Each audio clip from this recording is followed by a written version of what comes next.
You stand on the edge of an ancient desert, the sun beating down on your skin.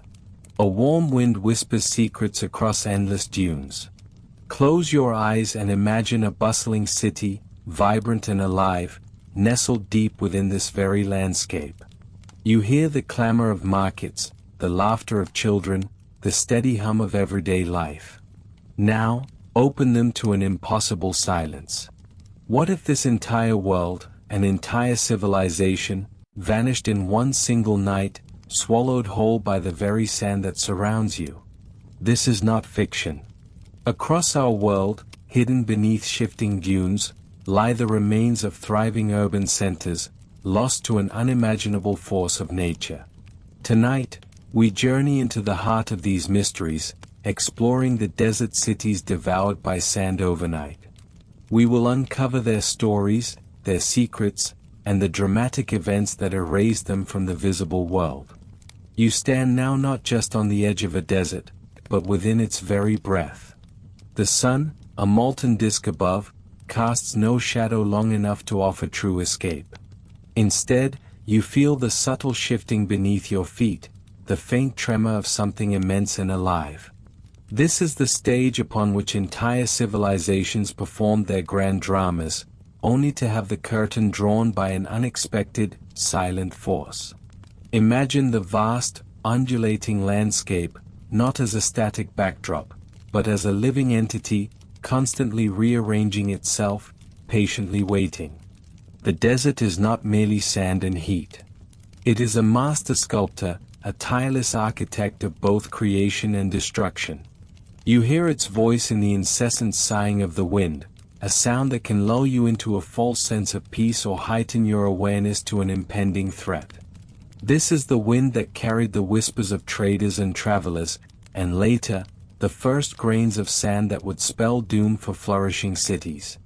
It is a deceptive force, sometimes a gentle breeze, sometimes a gale strong enough to reshape mountains. For many of these lost cities, the end did not always arrive with a single, dramatic cataclysm like a volcanic eruption or a tidal wave. Often, it was a slower, more insidious encroachment, a gradual tightening of nature's grip. Think of it as a tide, but a tide of dust and grit, relentlessly advancing, particle by particle, year after year. You might first notice the sand accumulating at the base of your city walls, a fine powder gathering in doorways, then small drifts forming in unused courtyards. It would be a nuisance, perhaps, requiring constant sweeping, constant vigilance. But the desert has endless patience, and its resources are limitless. The true danger lay in the culmination of these smaller intrusions. Imagine a series of unusually strong sandstorms, not just one, but a relentless barrage, whipping across the landscape for days, even weeks. You would watch from within your homes, the sky turn to a swirling ochre haze, the air thick with abrasive particles. The very act of breathing would become a struggle. And with each passing hour, the sand would pile higher against your outer defenses, then creep over them, filling streets and squares, burying the lower stories of buildings. Consider the people living in these communities. They were not naive. They understood the power of their environment. They built walls, dug canals, developed ingenious methods to survive and thrive in arid lands. But sometimes, even the most sophisticated adaptations were no match for the desert's overwhelming power. You might wake one morning after a particularly ferocious storm, to find your familiar surroundings utterly transformed. A street you walked yesterday could now be a steep dune. A neighbor's roof might be all that remains visible of their home. This is the essence of being swallowed overnight. It is not necessarily a sudden instantaneous gulp, but rather the dramatic, final act of a long, slow siege. The desert, having gradually surrounded and weakened the city, then delivers the decisive blow, often through a prolonged period of intense wind and sand deposition. In one continuous deluge of sand, the city's infrastructure could be compromised beyond repair, its lifeblood choked, its access routes severed. The sheer volume of material moved by a sustained sandstorm is almost beyond comprehension. It can literally bury a house in a day, an entire district in a week. The silence that follows such an event is profound. You would no longer hear the morning prayers, the cries of street vendors, the clatter of artisans at work. Instead, there would be only the sound of the wind, now soft again, smoothing over the fresh burial mounds, erasing any lingering evidence of human endeavor. The desert reclaims its territory with a quiet dignity, but an unforgiving finality. These aren't just abstract stories. You can almost feel the grit on your tongue, the wind whipping at your clothes, as we contemplate these lost worlds. Think of the sheer scale of human effort, the lives lived, the cultures forged, all meticulously constructed over generations, only to be undone by the simple, relentless forces of nature. The desert is a powerful metaphor for transience, a stark reminder of our own vulnerability, even in our most advanced forms. But how did these cities even come to be in such precarious locations? You might ask yourself, why build in a place so prone to natural disaster? The answer often lies in ancient climate patterns, in forgotten rivers and lush oases that once made these regions fertile and hospitable. What is now a desolate expanse may once have been a thriving landscape, supporting agriculture and trade routes. Over centuries, however, subtle shifts in climate, prolonged droughts, or changes in river courses could slowly turn a garden into a wasteland. The life-giving water receded, and the desert, ever present at the margins, began its slow, inevitable creep inwards. It is a sobering thought. You are standing in what was once a green valley, crisscrossed by irrigation channels, perhaps even a bustling river. Now, only the endless dunes remain, whispering secrets of what lies beneath. The sand acts as both destroyer and preserver. While it suffocates and buries, it also protects. Beneath those layers of fine, golden dust, entire structures, artifacts, and even human remains can be astonishingly well preserved, hidden from the ravages of time and further decay. The very act of burial becomes an unintentional form of conservation, a sealing off from the outside world. Imagine archaeologists working today, sifting through these sands. They are not merely digging for ruins, they are excavating entire frozen moments in time. You can picture them, carefully brushing away layers of dust that have settled for hundreds, sometimes thousands, of years, slowly revealing a mosaic floor, a pottery shard, a perfectly preserved wall painting.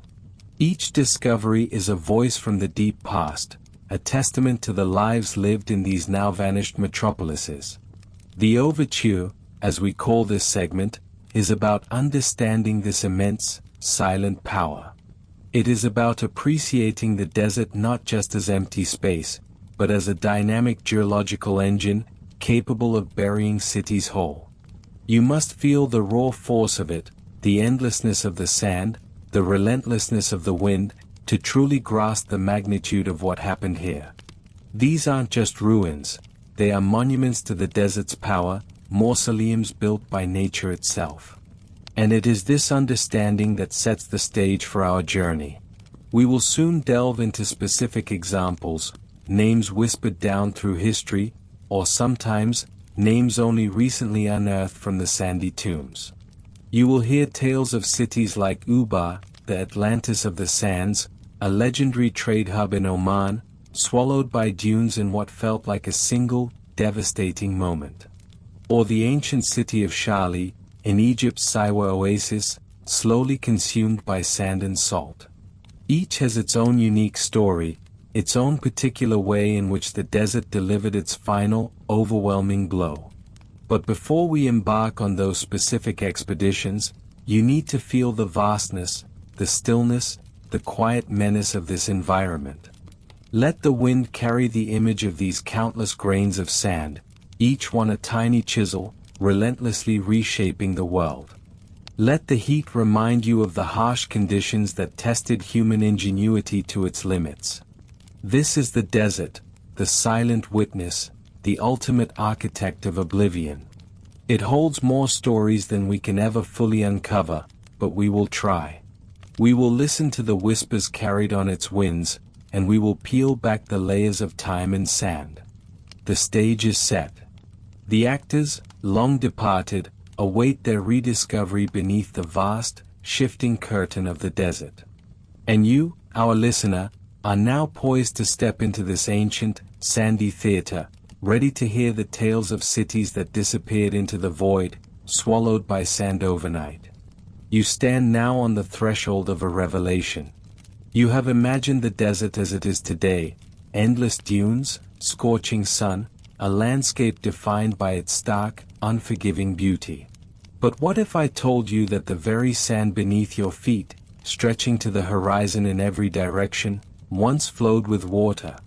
What if this desolate expanse was once a vibrant tapestry of life, sustained by arteries of ancient rivers and the steady pulse of rainfall? Imagine for a moment that the wind whipping past your ears carries not the grit of sand, but the scent of damp earth and verdant foliage. You close your eyes and listen, and instead of the mournful sigh of the desert, you hear the distant murmur of a flowing river, the rustling of reeds along its banks, perhaps even the chirping of birds nesting in the leafy branches of trees. This is not fantasy. This is history. For millennia, the Sahara, the Arabian Desert, and other great arid regions of our world have experienced dramatic climatic shifts. Periods of intense drought, like the one we witness today, have been punctuated by eras of surprising lushness. Scientists call these green Sahara periods, but the phenomenon was not exclusive to one continent.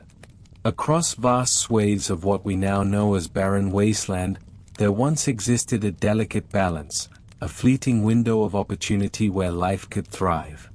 You find yourself transported back in time, perhaps 5,000 years ago, or even 7,000. The air is cooler, laden with moisture. You walk not on soft, yielding sand, but on firm, fertile ground. Look around you. The landscape is not flat and uniform, but sculpted by the meandering paths of rivers that snake their way across the plains, fed by seasonal rains or distant mountain meltwaters. These were not always mighty Amazonian giants, but they were vital. They were the lifeblood. Along these waterways, an astonishing transformation took place. Grasses grew tall, providing fodder for grazing animals. Clusters of acacia and palm trees offered shade and sustenance. The presence of water drew wildlife, gazelles, wild asses, even larger beasts like elephants and rhinos, whose bones are sometimes unearthed from beneath the sand, stark reminders of a very different past. And where there was water, and where there was prey, there were people. You see the first signs of human habitation. Simple camps evolve into more permanent settlements, strategically positioned along the riverbanks or beside the precious freshwater springs that bubbled up from subterranean aquifers. The people who lived here were not merely surviving, they were flourishing. They learned to harness the flow of the rivers, to dig wells, to cultivate crops in the surprisingly rich alluvial soil. They developed sophisticated irrigation techniques, channeling water to fields of millet, wheat, or barley, transforming patches of green into oases of civilization. Picture a settlement growing before your eyes. Simple dwellings of mud brick or stone rise from the earth, clustered together for mutual protection and community. You hear the chatter of voices, the clang of tools, the laughter of children playing by the water's edge.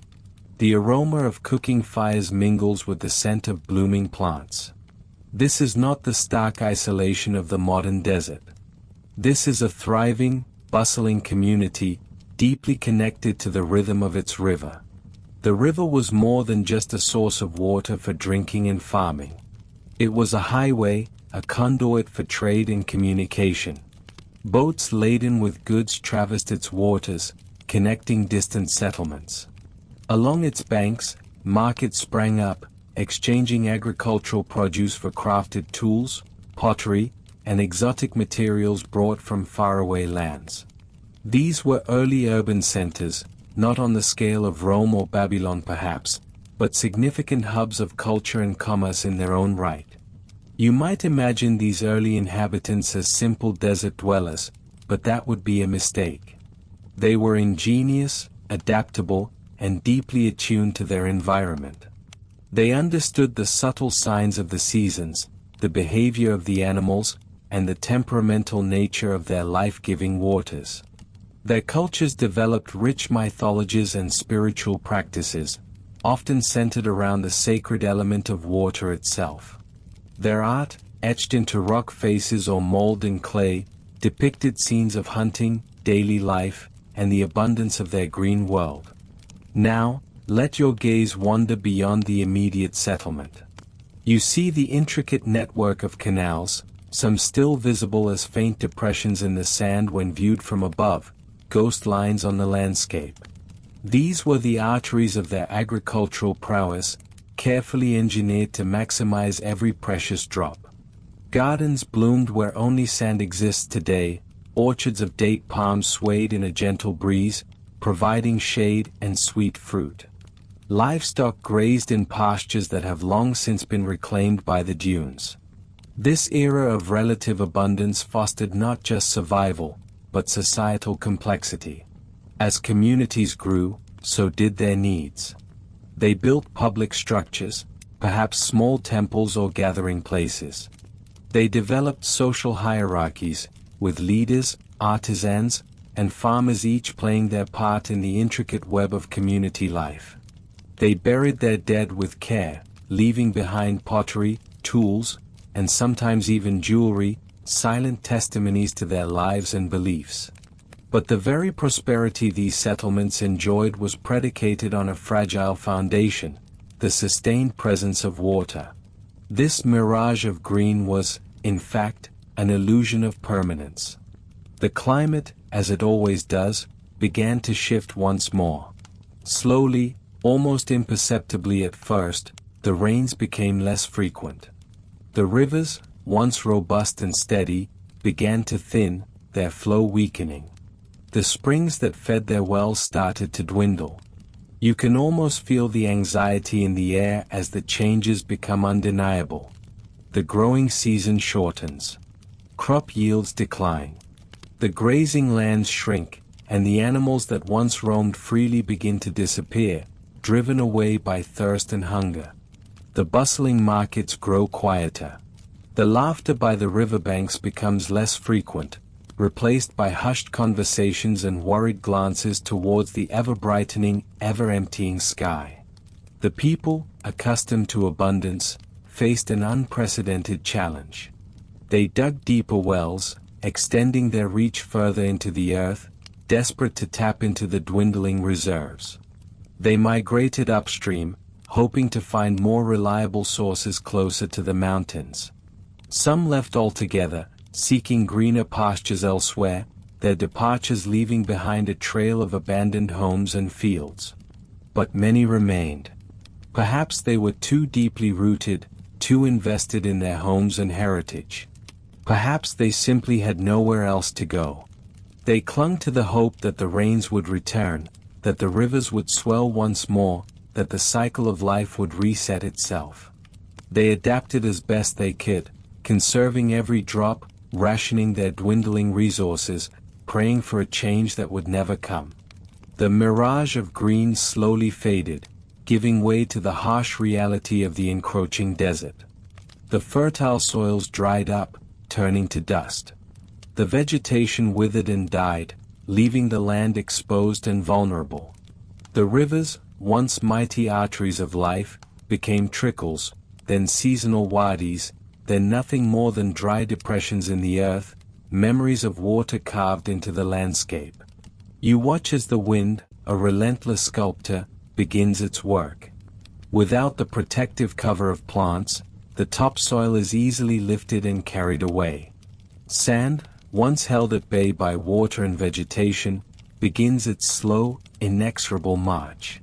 It creeps into fields, covers pathways, drifts against the walls of homes, an endless, golden tide. It is here, in this agonizing transition from vibrant life to desolate stillness, that these cities faced their ultimate test.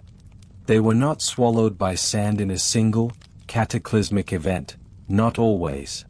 More often, it was a prolonged, agonizing siege, a slow strangulation. The land that had sustained them for centuries now turned against them, reclaiming its arid nature, erasing the green illusion. The people, facing starvation and thirst, were forced to make impossible choices. To stay meant certain death. To leave meant abandoning everything they had built, everything they knew. You can almost hear the heartbreaking goodbyes, the mournful silence that fell over empty villages, the final desperate footsteps leading away from what was once home. And then, silence. The structures, once teeming with life, stood empty, slowly succumbing to the elements. Sand-filled courtyards, choked doorways, buried foundations. The wind whistled through empty windows, carrying not the sounds of human life, but the whisper of the desert reclaiming its own. Over generations, the very memory of these green lands, of the rivers that once flowed, of the vibrant cities that thrived, began to fade from human consciousness. They became legends, myths, cautionary tales. The desert, the ultimate architect of oblivion, erased their physical presence and began to erase their story. But the desert also preserves. Beneath those shifting sands, beneath the layers of time and dust, lie the silent testimonies of these lost worlds. The remnants of ancient irrigation systems, the foundations of houses, the tools, the pottery, the bones of people and animals, they are all there, waiting. They speak of a time when the desert was green, when rivers ran, and when human ingenuity carved out a vibrant existence against the odds. It is to these buried whispers that we now turn our attention, to uncover the specific tales of cities that defied the desert for a time, only to be swallowed by its relentless embrace. You have seen the mirage, felt the green illusion. Now, you are ready to explore the specific places where that illusion ultimately shattered. You stand at the edge of what was once a bustling settlement, not a grand imperial capital, but a testament to human will etched into the very fabric of the desert. The illusion of green has vanished, replaced by the stark reality of wind-scoured stone and sun-baked earth. Yet, within this landscape, life did not merely cling on. It flourished, carved out by generations who understood the desert's unforgiving rhythm. These were the architects of dust, building not with marble, but with the very soil beneath their feet, shaping existence from the scarcity around them. Imagine yourself here, not in the ruins, but in the vibrant heart of its ancient days. The sun beats down with an intensity that seems to press the air itself flat, yet the narrow streets offer slivers of shade, carved deliberately by the ingenuity of ancient town planners. You feel the grit of fine sand under your sandals, a constant reminder of the desert's presence, even within the city walls. The air is dry, carrying the faint scent of baking bread, sun-warmed clay, and the distant, earthy smell of irrigated fields. Survival here revolved around one precious commodity, water. Without it, the city was nothing more than a temporary mirage.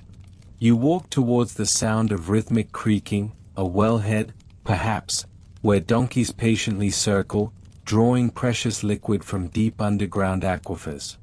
Or perhaps you follow a subtle incline in the ground, tracing the path of a canat, an ancient underground aqueduct, a marvel of engineering. This subterranean tunnel, sometimes stretching for miles, taps into water sources in distant foothills, bringing life-sustaining moisture directly into the heart of the settlement. The entrance to such a system is often marked by a series of access shafts, appearing like watchful eyes across the landscape, carefully maintained to ensure the flow continues uninterrupted. The water itself, when it finally emerges into open channels within the city, is revered.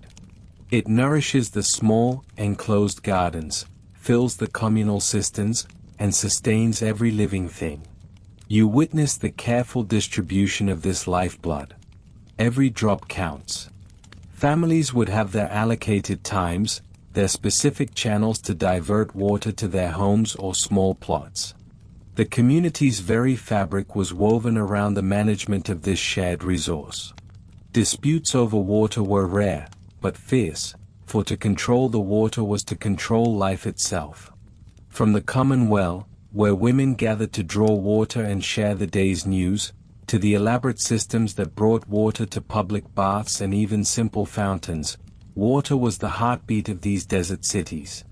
It was not merely a utility, it was a sacred trust, passed down through generations. With water came the possibility of sustenance. Venture beyond the immediate confines of the mud brick homes, and you would find the irrigated fields, a green tapestry against the ochre landscape. Date palms, their fronds rustling softly in the desert breeze, provided shade, fruit, and building materials. Beneath their canopy, protected from the harshest sun, grew figs, pomegranates, and essential grains like barley and wheat. You might see farmers diligently working the soil, their movements practiced and efficient, knowing that every seed, every sprout, was a defiance against the arid wilderness. Their tools were simple, but their knowledge of the land, of the timing of the seasons, and of water conservation was profound. These were not just fields, they were carefully cultivated oases, each a small miracle born of human effort and ingenuity. The very architecture of these cities speaks of adaptation and resilience. You find yourself walking through labyrinths of homes built from sun-dried mud brick. These aren't flimsy structures, their walls are thick, often over a meter wide, designed to insulate against the scorching daytime heat and the surprising chill of desert nights.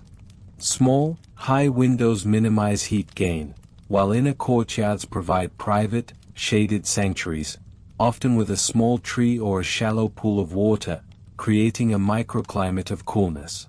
The roofs, typically flat, served as additional living space during cooler evenings, offering views of the vast, star-dusted desert sky.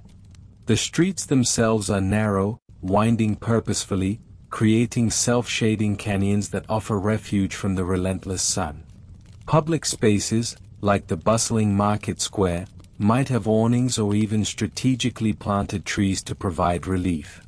You hear the chatter of merchants, the braying of donkeys laden with goods, the rhythmic clanging of a blacksmith.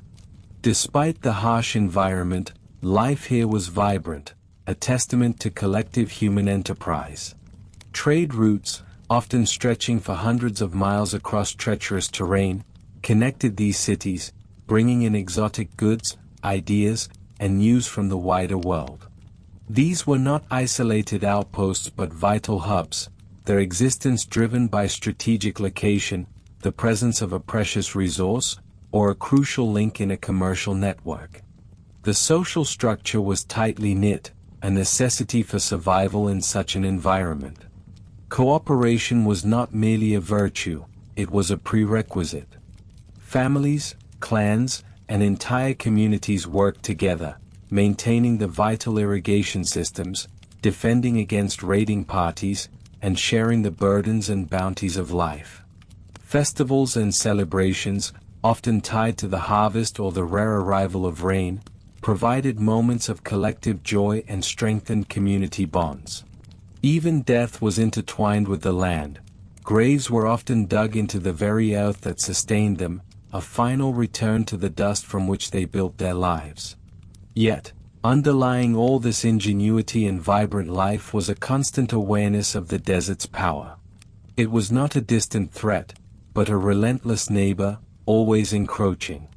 You see the evidence of this struggle in the accumulating sand at the base of walls, the way dust settles on everything, subtly altering textures and colors. Sandstorms, when they struck, were not just inconvenient, they were terrifying forces of nature, capable of burying homes, choking wells, and reshaping the landscape overnight. The people learned to read the sky, to feel the shift in the wind, anticipating these colossal events and seeking shelter, hoping their city would emerge intact. These were people who lived with an intimate knowledge of their environment, recognizing its beauty and its brutality in equal measure. They were not naive to the desert's potential for destruction, but they faced it with a determined spirit, believing in their ability to endure. They built their homes, their temples, their lives, knowing that permanence was an illusion, but striving for it nonetheless.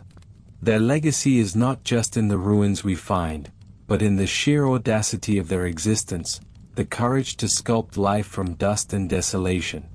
You see it now, not as a broken place, but as a place where life was fiercely, painstakingly constructed. The walls you touch, the foundations you trace, were not just structures.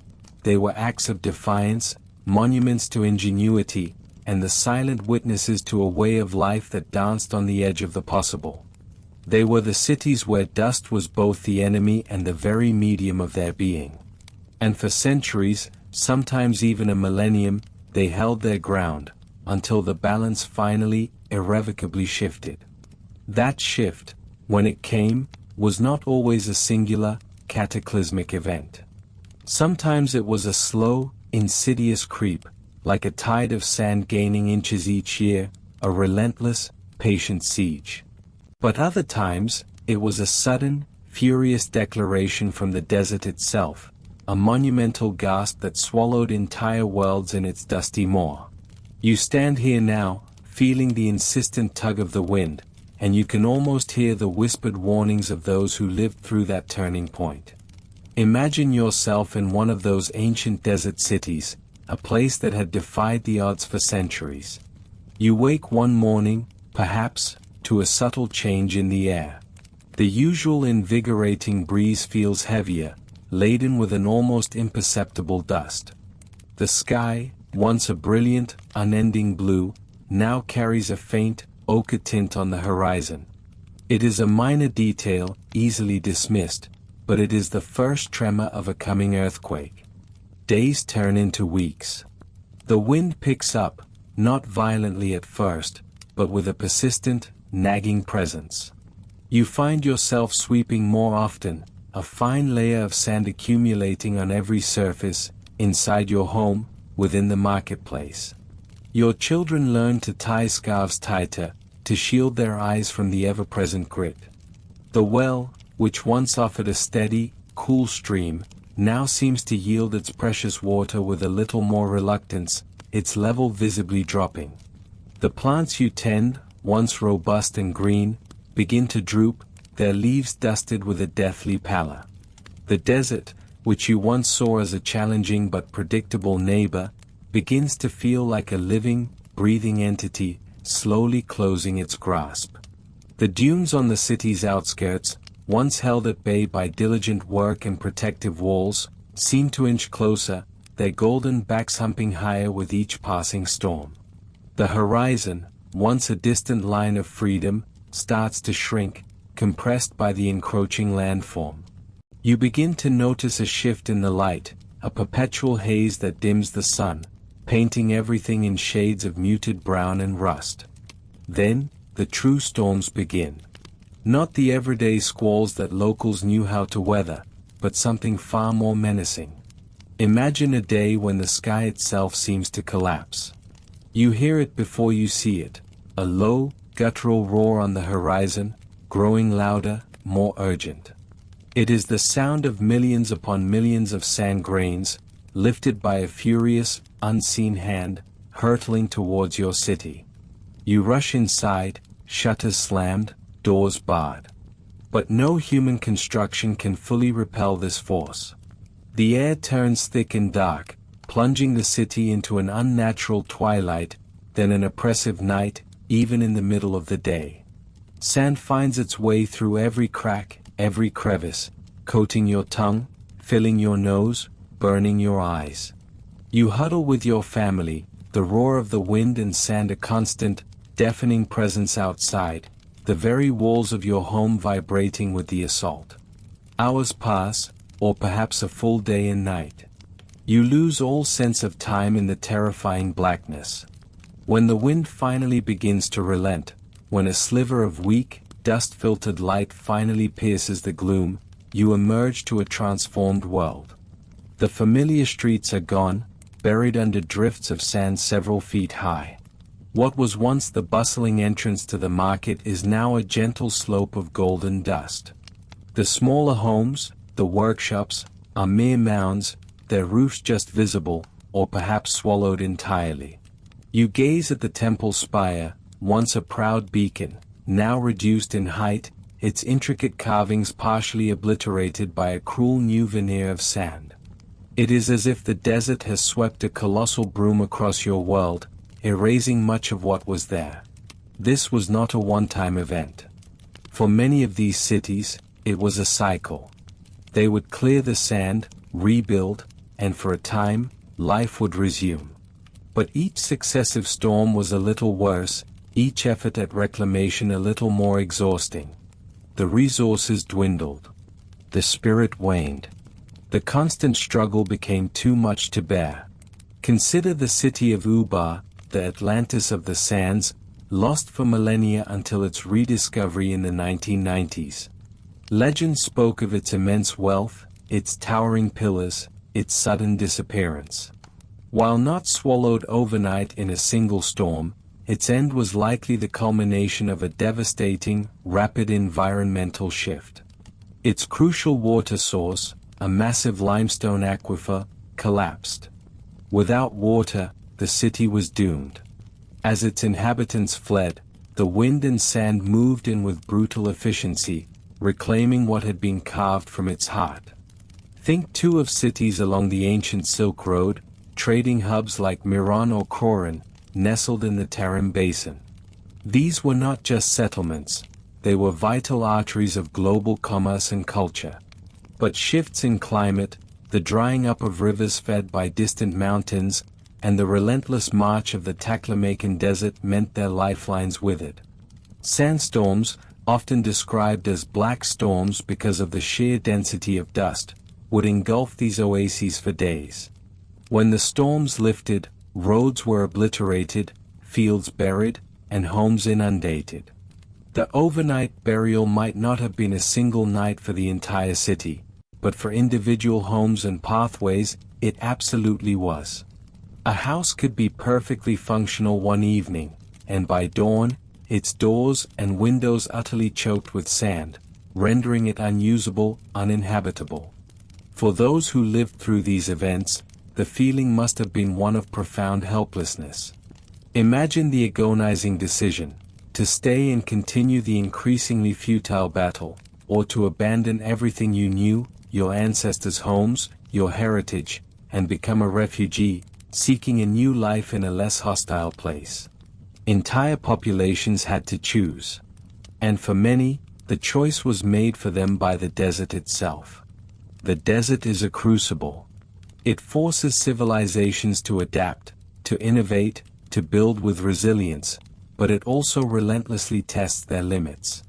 It exposes the fragility of human endeavor against the immense, indifferent power of nature. When a city was finally abandoned, it wasn't just left to decay, it was actively consumed. The winds, no longer deterred by human activity, would carry fresh waves of sand, year after year, slowly filling every room, every courtyard, until the very shape of the buildings blurred beneath vast, undulating dunes. These forgotten cities, now just echoes beneath the sand, tell a story not only of destruction but of the incredible tenacity of human spirit. They remind us that even the most enduring monuments are transient, and that the greatest empires can be humbled by the shifting sands of time and climate. They stand as silent warnings, monuments to a balance that was not maintained, to the power of a landscape to reclaim what was once its own. You walk over these buried cities, your feet treading on the very roofs of forgotten homes, and you feel the weight of those vanished lives pressing up through the sand. You hear the final whisper of a forgotten name, carried on the very wind that buried it. You feel the grains of sand shift beneath your feet, a constant, almost imperceptible tremor that speaks of endless movement. It is this very movement, this slow, deliberate dance of the desert, that writes the final chapters for so many human settlements. We often imagine abandonment as a gradual process, a slow decay over centuries. But for many desert cities, the end came with a suddenness that defied belief, a relentless surge of nature that seemed to swallow entire communities overnight. Imagine standing at the edge of one such city, not in its final days, but in its twilight. The wind, ever present, is now more than a companion, it is an architect of destruction. It whispers through the narrow alleys, a low, sibilant sound, carrying with it the very substance that will undo this place. You watch as small drifts form against the base of a wall, innocent at first, no more than a nuisance for the city dwellers who sweep them away each morning. But these are the harbingers, the advance guard of a force that will not be swept aside. The veil begins to descend almost without warning. Perhaps it starts with a season of unusual winds, a sustained fury that whips the desert floor into a frenzy. The sky itself seems to darken, not with rain clouds, but with a thick, choking haze of pulverized earth. You can taste the grit on your tongue, feel it coating your eyelashes, finding its way into every crevice. Visibility drops to mere feet. The familiar contours of your home, the marketplace, the towering minaret, all blur into indistinct shapes, ghost-like against the swirling backdrop. This is not a gentle snow falling. This is a living, breathing entity, a massive, unyielding wave of granular stone.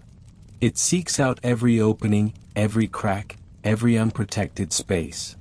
Through open doorways, it pours in, a silent, golden cascade, burying furniture, filling bowls, transforming living rooms into miniature dun escapes. Windows, once sources of light, become barricades against the encroaching tide, their glass etched and scoured by the abrasive assault. The speed of this transformation is terrifying. What took builders years to erect can be undone in days, sometimes even hours, during the peak of a colossal sandstorm.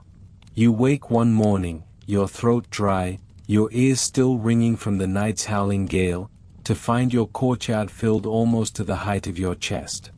The doorway you used yesterday is now just a narrow archway in a wall of sand. The street outside, once a bustling artery, is an impassable ridge, its paving stones miles beneath a new, undulating landscape. Consider the city of Ubar, the legendary Atlantis of the sands, said to have been swallowed by the desert. While the precise details of its demise remain debated, the core truth persists. Opulent cities, built with immense effort, can simply vanish. They do not crumble slowly like European ruins. They are interred, preserved in an alien tomb, their upper levels becoming the very foundations for the next layer of sand, then the next. You might try to fight it, of course. You and your neighbors, armed with shovels and determination, could attempt to clear the accumulating sand. For a time, perhaps you would succeed, pushing back the edges of the encroaching desert. But the sand is endless, and human energy is not. The wind does not tire. It returns, day after day, year after year, with its tireless payload. It is a siege you cannot win.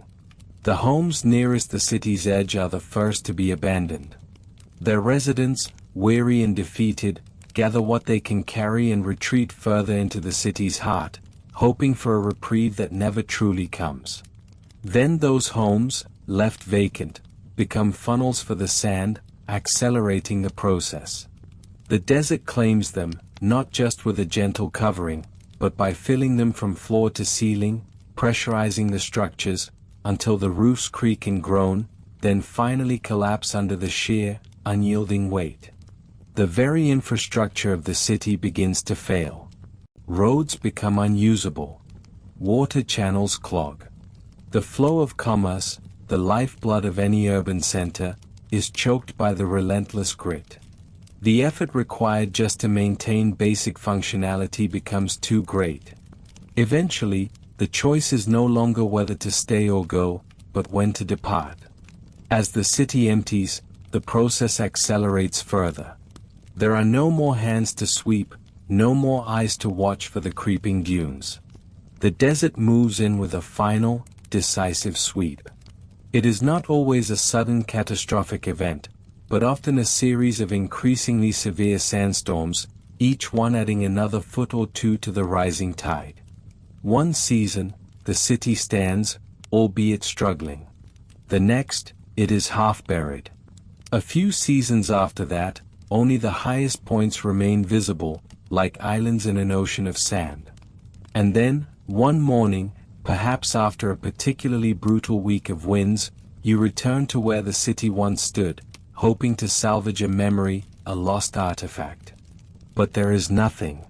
Just a vast, unbroken expanse of dunes, smoothed by the wind, looking as if no human foot had ever disturbed its surface.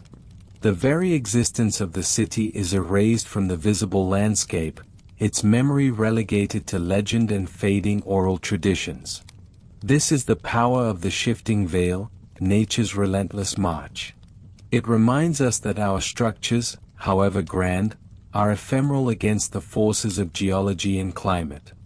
The desert is not just an empty space, it is an active, dynamic ecosystem with its own rhythms and imperatives. When human habitation disrupts those rhythms, or when the climate itself shifts, the desert responds. It reclaims. These swallowed cities are not merely archaeological curiosities. They are stark reminders of a delicate balance. Many of these ancient urban centers flourished during periods of more favorable climate, when their regions were not as arid. A subtle but profound shift in rainfall patterns, a prolonged drought, or a change in wind direction could tip the scales irreversibly. Human activity, such as extensive irrigation that depleted aquifers or cleared stabilizing vegetation, often exacerbated these natural tendencies, making cities even more vulnerable to the desert's embrace. You stand on the crest of a dune, feeling the cool desert air on your skin. Below you, unseen but ever present, lies a city. It is not merely buried, it is entombed, a perfect preservation of a moment in time, frozen beneath layers of sand that act as both destroyer and protector. The very sand that obliterated it also safeguards its secrets, waiting for some future whisper of wind, or perhaps the curious hands of archaeologists, to reveal them once more. The relentlessness of this process is humbling.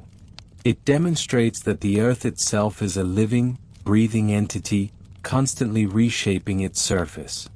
Our cities, our monuments, are mere fleeting gestures upon that vast canvas.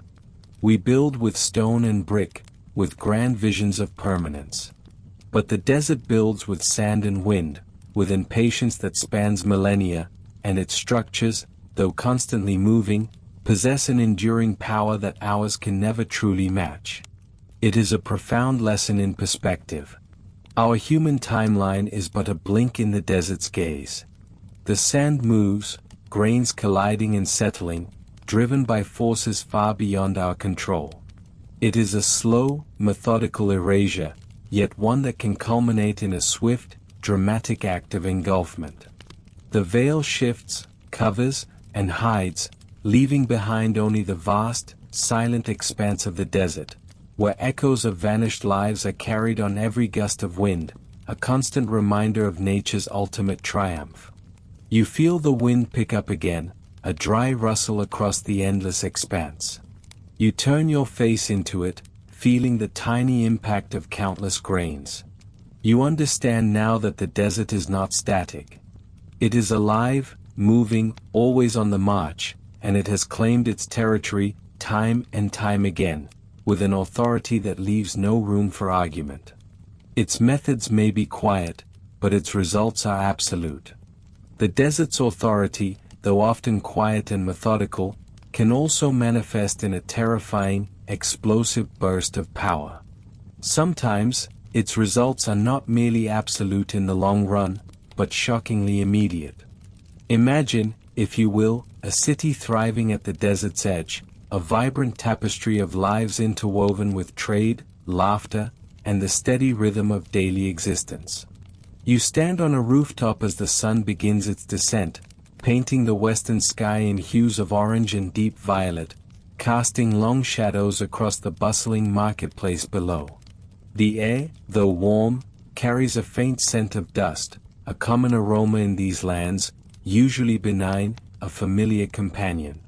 But tonight, something is different. The wind, which previously felt like a gentle breath, now stirs with an unsettling energy. It whistles through the narrow alleys, a low, mournful sound that seems to speak of an impending shift. You watch as the distant horizon, typically a sharp line separating earth from sky, begins to blur.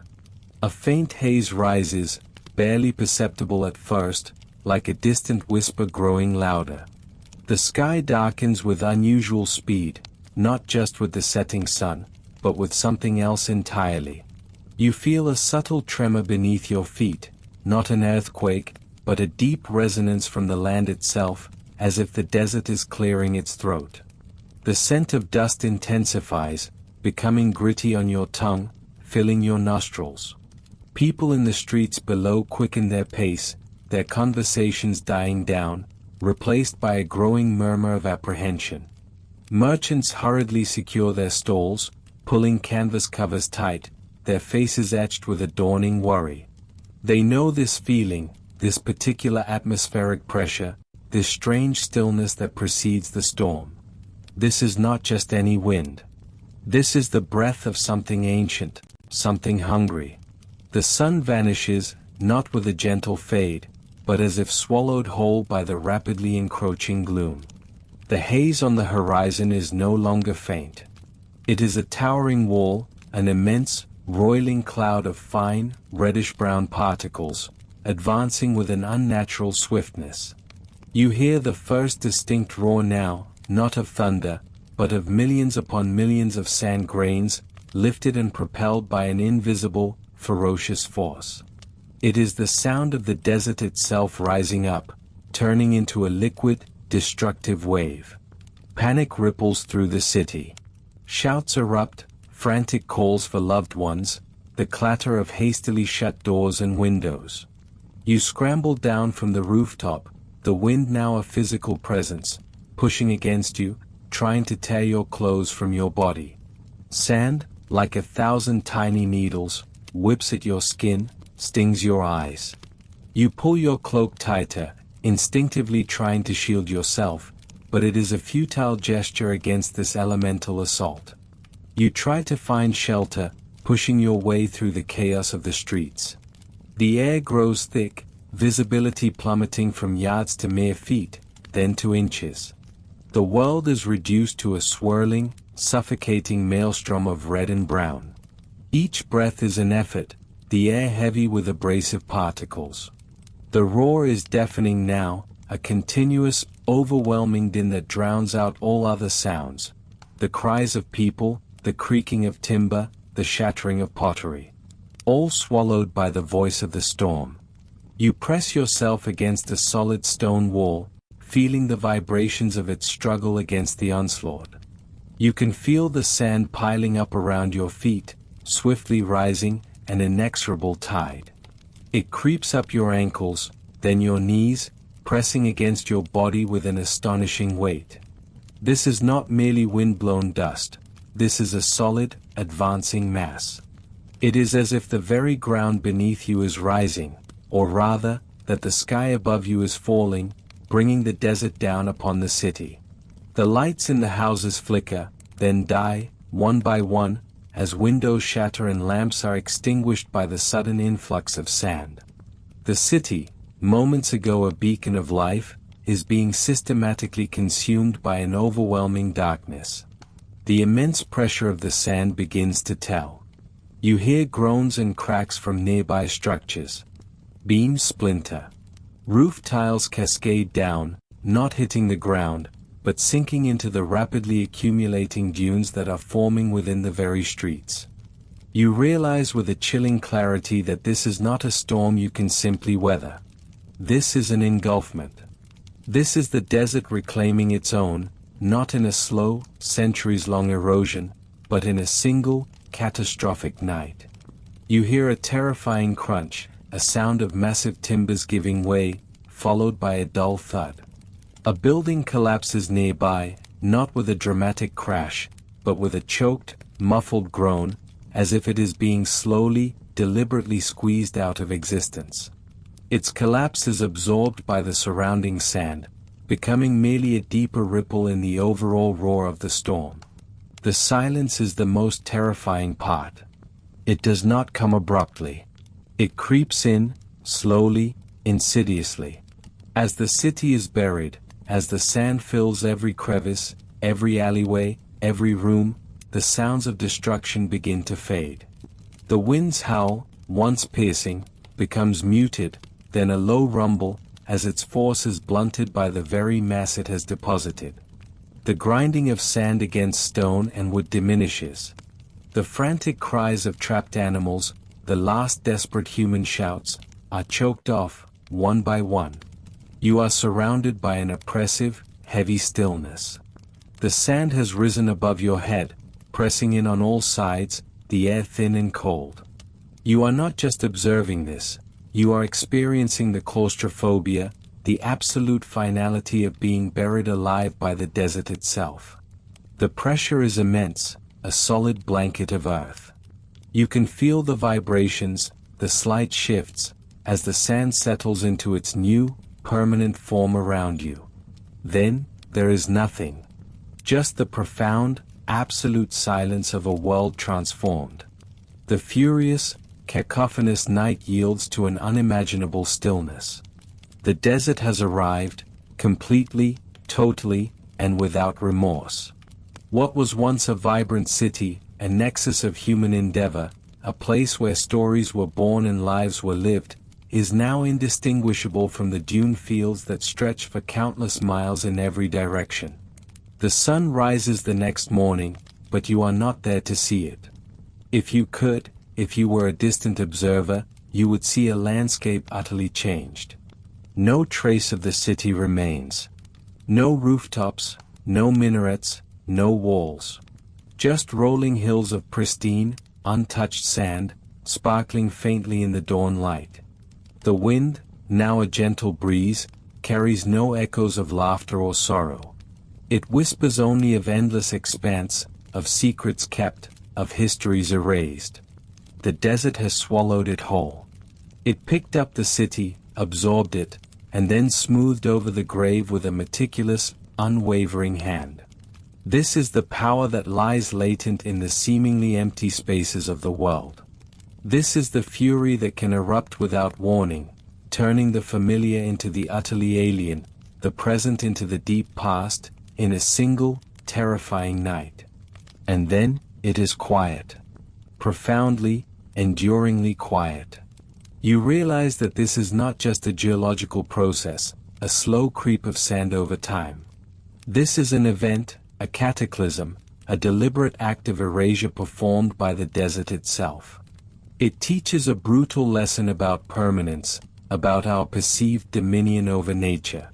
We build, we toil, we create, believing our structures will stand for generations. But the desert has a different timeline, a different will. It has witnessed countless civilizations rise and fall, and it stands ready to reclaim them all. The sheer scale of this transformation, from bustling life to utter non-existence, in the space of a few hours, is difficult to grasp. It speaks to a raw, untamed force that modern cities, with their steel and concrete, their intricate networks of power and communication, seem utterly vulnerable against. Imagine the fragility of it all, the delicate balance of human existence constantly challenged by such immense natural power. This is not a force that can be reasoned with, or engineered around, or even truly predicted with absolute certainty. It is simply there, a sleeping giant capable of waking with terrifying speed and decisiveness. The suddenness of the silence, after the crescendo of fury, leaves an indelible mark. It is the sound of an entire world being snuffed out, not gradually, but in an instant. The air, once filled with the clamor of life, then the roar of destruction, becomes utterly still, a vacuum of sound where only the memory of what was can exist. Even that memory is quickly eroded, subsumed by the new landscape. The desert offers no mourning, no markers, no remnants. Just the smooth, unbroken surface of newly deposited sand, a fresh canvas for eternity. This is the desert's final, absolute word. You stand now, not on that smooth, unbroken surface, but deep beneath it. Imagine the weight, the sheer tonnage of sand pressing down from above. This is not merely a blanket thrown over a forgotten village. This is a deliberate, geological act of burial, a slow, patient entombment orchestrated by the wind and the grains of eternity. You feel the grit, the dense compaction of countless particles, each one a minuscule fragment of time, now fused into a suffocating mass. The air around you, once alive with the city's hum, is now utterly still, heavy with the absence of sound, the very atmosphere a thick, granular silence. The city you once walked through, vibrant and alive, is gone. Not dissolved, not shattered by an earthquake, but swallowed whole, held in a silent, suffocating embrace. Picture the moment the first waves of sand began their assault. It was not a gentle drift, but a furious, almost liquid rush. The wind, a sculptor of the desert, also acts as its gravedigger, piling up dunes with relentless, indifferent force. You would have felt it first, the subtle sifting, the fine dust creeping under doors, coating every surface. It infiltrated everything, a fine, abrasive powder, finding its way into your hair, onto your tongue, into the very fibers of your clothing. Then the drifts would have grown, creeping up walls, filling alleys, reaching for the rooftops like greedy, grasping fingers, steadily consuming the lower levels of every structure. Overnight, perhaps, the process was accelerated by an extraordinary storm. Imagine a sandstorm of such magnitude, a meteorological event of such ferocity, that the very air became an opaque, abrasive wall. Visibility drops to zero. The roar is deafening, 1,000 tearing sounds combined, a sound that vibrates through your bones, a monstrous cacophony of nature's fury. You can feel the impact of the grains, like tiny projectiles, stinging your exposed skin, finding their way into every crease and fold, into your eyes and mouth. The world outside disappears, replaced by a swirling, chaotic void of brown and ochre, a suffocating blanket of moving earth that descends from the sky itself. Inside your home, you might have sealed the windows, stuffed cloths under doors, but the sand is insidious. It finds a way. It piles against the outer walls, forming impenetrable ramparts, then breaching the weaker points. Perhaps a window shatters under the unbearable pressure, or a doorway gives way with a groan and a crash, and suddenly, a deluge of sand pours in, an unstoppable river of grit, filling rooms in mere minutes. You would have scrambled, fighting against it, perhaps attempting to climb, to find higher ground, but imagine the utter futility. It rises like water, but with the density of earth, filling the space around you, making escape impossible as doors become jammed, passages blocked, and the very air becomes too thick to move through. The very air you breathe becomes thick with dust, choking, blinding, scratching at your throat with every desperate gasp. Panic would set in, a primal, overwhelming fear of being buried alive, of having the very breath pressed out of you. And then, as the storm rages, the immense weight of the accumulating sand outside begins to tell its terrible tale. Walls groan, timbers splinter, and roofs buckle with the strain. The sturdy structure of the city, designed to withstand the daily trials of human habitation, collapses under the extraordinary, uniform pressure. Houses become mere frameworks, then shattered timbers and broken bricks, then finally, nothing more than voids filled with the encroaching desert, their existence obliterated. Think of an entire civilization, its daily routines, its markets, its temples, its homes, abruptly ceased. The baker's oven, still warm perhaps, now rapidly cooled, entombed. The pottery wheel, half-finished vessel on its stand, frozen in time, waiting for a hand that will never return. The merchant's ledger, its ink still drying, now buried under layers of ancient sand, its accounts eternally balanced. This is not simply a city abandoned, it is a city caught in the act of living, then instantly paused, then consumed, its vibrant heartbeat stilled in an instant, leaving only the profound quiet of its burial. The dunes act as a geological tomb, sealing away not just the physical structures but also the echoes of lives lived, the very spirit of a place. Unlike a flood that washes away all trace, or a fire that consumes everything to ash, sand preserves, albeit in its own brutal, suffocating way. The dry, oxygen-poor environment deep within a dune can slow decay to an extraordinary degree, almost halting the relentless march of time's erosion. Organic materials, delicate textiles, intricately carved wooden implements, even the mummified remains of creatures or humans, can lie undisturbed for centuries, sometimes millennia, awaiting rediscovery. You are walking now, or rather, envisioning yourself walking through a labyrinth of forgotten time, each grain of sand a witness to a bygone era.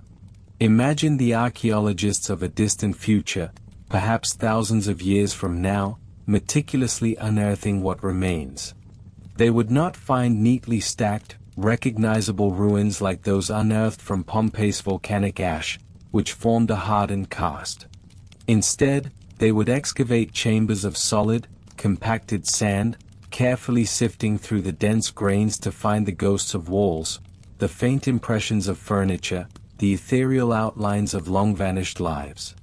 The act of excavation itself becomes a geological unburial, a patient, painstaking peeling back of layers of the earth as if opening a vast, ancient, fragile book whose pages are made of sand and time.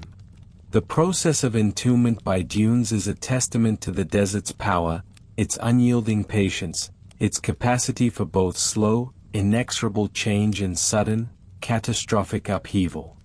Dunes are not static features, they are immense, living entities, constantly shifting, migrating across the landscape like colossal, slow-motion waves.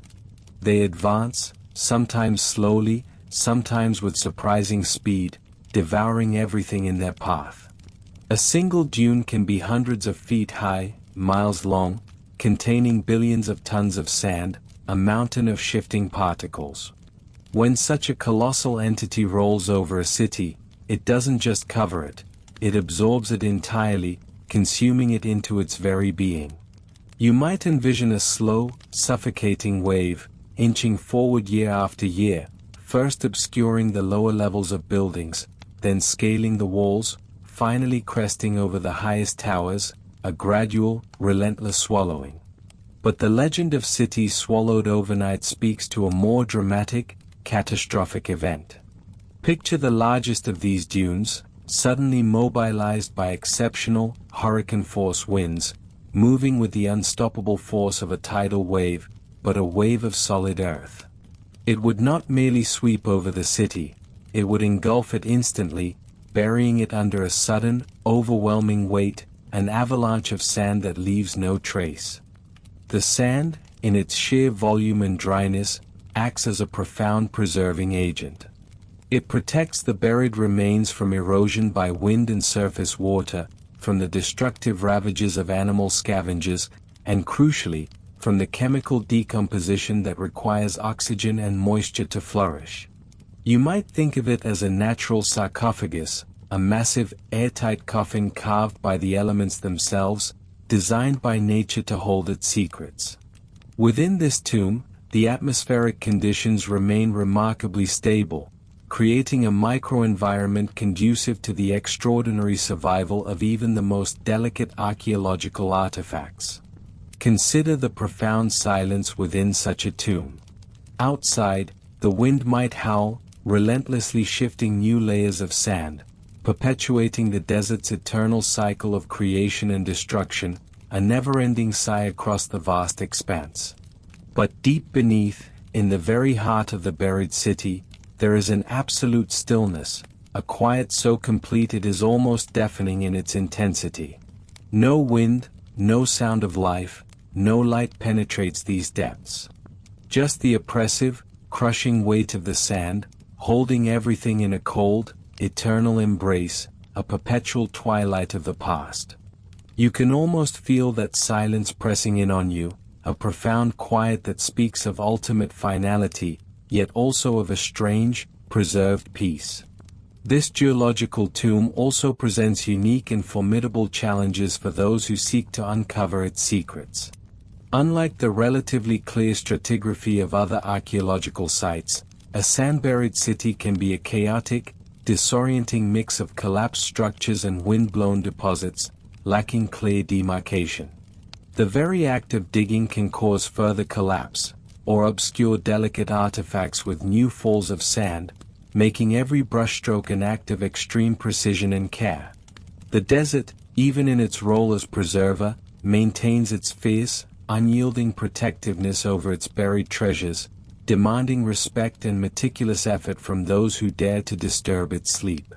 Yet, it is precisely this unique entombment that makes these sites so incredibly invaluable, so utterly compelling to our understanding of the human story.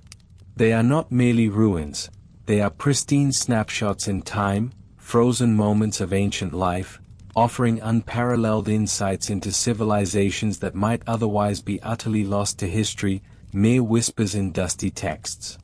Imagine a merchant's shop, its pottery still on display, its scales perhaps resting on a counter, albeit all now deeply buried in sand. Or a temple, its altars still adorned with dried offerings, its sacred carvings remarkably intact, now interred beneath the vast, shifting expanse of the desert.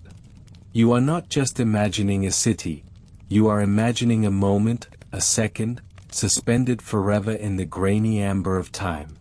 The desert does not merely bury, it meticulously creates a new landscape, a new, deceivingly bland surface that gives no hint of the rich, complex history lying dormant beneath. You could walk for miles across these seemingly barren, featureless plains, unaware that directly beneath your feet lie the remnants of bustling streets, crowded markets, and towering monuments. The desert is the ultimate illusionist, a master of disguise, cloaking its deepest secrets under a veil of endless, inscrutable sand, waiting for the wind to reveal or conceal. This entombment is a powerful reminder of nature's profound dominance, a humbling testament to the impermanence of even our most robust human endeavors. Even our grandest creations, our most enduring cities, can be rendered invisible, absorbed into the very fabric of the earth by the relentless, indifferent march of geological processes. The sand becomes more than just a burial shroud, it becomes the very earth itself, transformed by wind into an all-consuming, silent, and ultimately preserving force. You feel the vastness of this transformation, the profound shift from vibrant life to silent slumber. A city, once a beacon of human ingenuity and resilience, now becomes a silent, subterranean whisper, its vibrant narrative paused indefinitely. Its stories are not erased but meticulously archived within the impenetrable layers of sand, waiting for the right moment, the right hand, to patiently unearth them. The desert's final, absolute word, delivered with such devastating swiftness, transforms into a promise of geological preservation, a strange, beautiful paradox where destruction ultimately leads to a form of immortality. The city may be gone from sight, erased from the immediate landscape, but its essence, its very physical memory, remains, entombed by the dunes, a geological tomb guarding the priceless secrets of the past, holding them in trust for eternity. The promise of geological preservation, that strange, beautiful paradox where destruction ultimately leads to a form of immortality, is not merely a poetic ideal. It is a tangible reality, a whispered invitation for those brave enough to seek out the desert's hidden archives. You stand now at the precipice of this endeavor, no longer gazing at the abstract concept of entombment, but preparing to join the quest to exhume these silent witnesses of history. Imagine the sheer scale of the challenge. The desert stretches before you, a boundless canvas of shifting dunes and stark, unyielding rock. How do you begin to pinpoint the exact location where an entire civilization once thrived, only to be swallowed whole by a sudden, devastating surge of sand?